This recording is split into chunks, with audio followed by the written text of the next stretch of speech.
Good morning, everyone. Good morning. બહુ જ ખુશ છું બીકોઝ બહુ સારા વ્યૂઝ આવ્યા છે. ગર્લ્સને શું સારા વ્યૂઝ આવી જાય, ઓહો ખુશ થઈ જાય એટલે હું બહુ જ ખુશ છું. આજે તો હસબન્ડ બી કરે છે તો જસ્ટ ચીલ.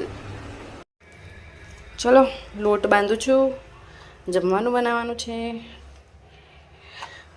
રોટલી ને શાક, ડુંગળી બટાકાનું શાક મારા હસબન્ડનું ફેવરેટ છે એટલે આજે ઘરે છે ને તો આપણે હું એમના માટે જ બનાવું છું, ડુંગળી બટાકાનું શાક અને રોટલી.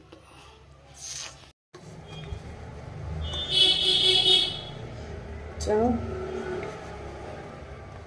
કેટલો અવાજ આવે છે.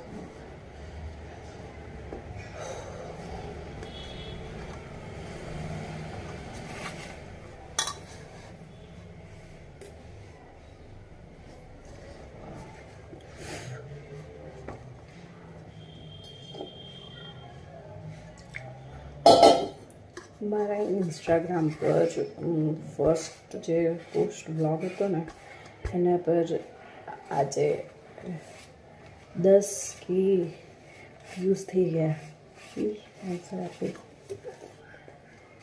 બહુ જલ્દી ગ્રો કરી રહી છે અને બહુ ખુશ છું. કિસી की नजर आ रही टचवुड पातली છે અહીંયા.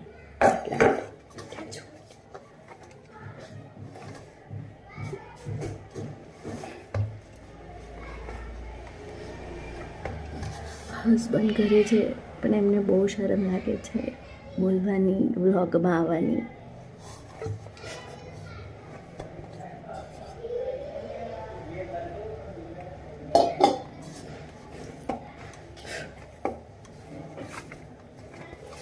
શું વાત કરીએ, બોલો કંઈક વાતો કરો.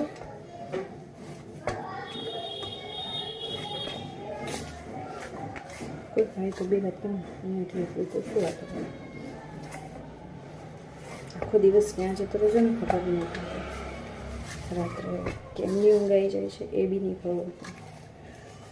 શું ઊંઘ આવે છે. ગઈકાલ રાત્રે વિડીયો મતલબ વ્લોગ એડિટ કરતાં સૂઈ ગઈ અને ખબર જ નહીં કે સવારે ઉઠીને જોયું ત્યાં ખબર કે વ્લોગ તો એડિટ કરવાનો હોય તો બાકી છે.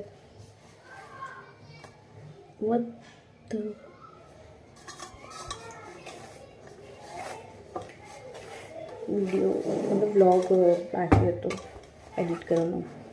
હું તો સૂઈ હતી, ક્યારે ઊંઘ આવી ગઈ જ નહીં ખબર પડી મને.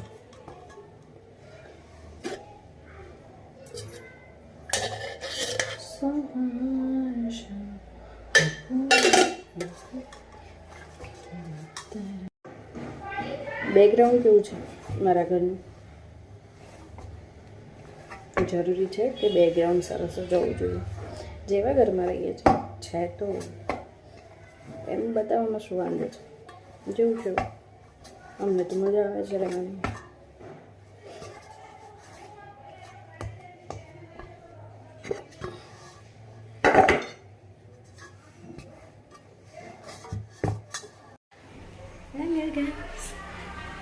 ને હમણાં જ આપણે વાતો કરી, લોટ બંધાઈ ગયો છે તો હવે શાક બાક સામાન દે.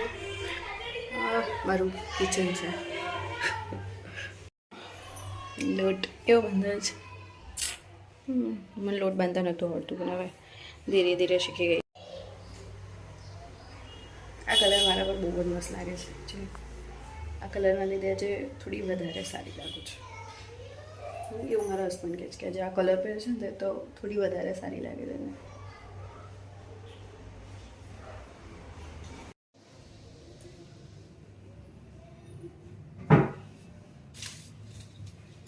બટાકું છે, આ ડુંગળી છે, કોઈ નહીં ખબર પણ તમને બધાને બતાવું છું. કોઈ જોવે નહીં, જસ્ટ ચોકિંગ.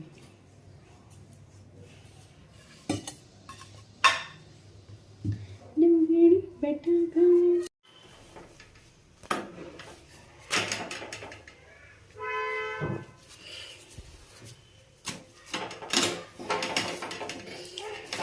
થઈ ગઈ છે.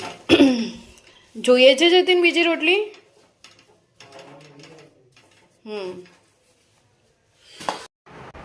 ચલો જમવા બનાવી દીધું છે જમવાનું. જો શાક અમારા પતિદેવ માટે, એમને આવું ચોડીને ખાવાની વધારે મજા આવે છે એટલા માટે. મને તો દહીં સાથે ખાવાની વધારે મજા આવે છે.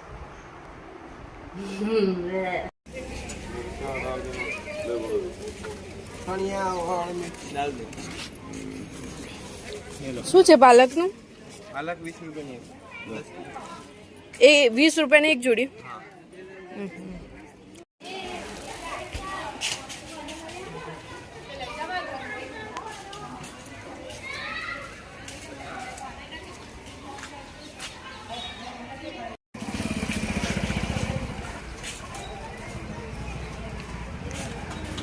ગાઈઝ આપણે આજે આવ્યા છે મહાદેવના મંદિરે. હર હર મહાદેવ. સો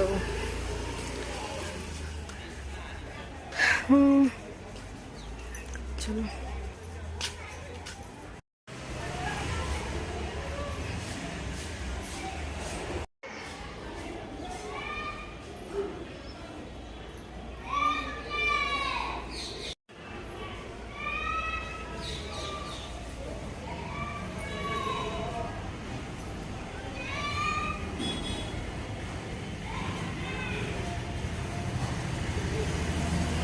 હર હર મહાદેવ.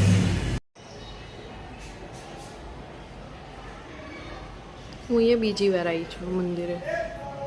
નજીક છે તો પણ. હા જો શાંતિ છે, એકદમ શાંતિ.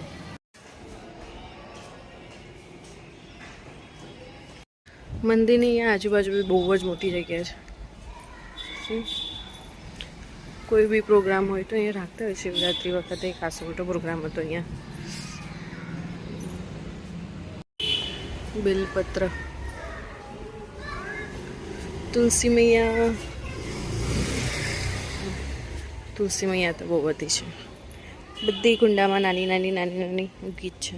સી વાહ.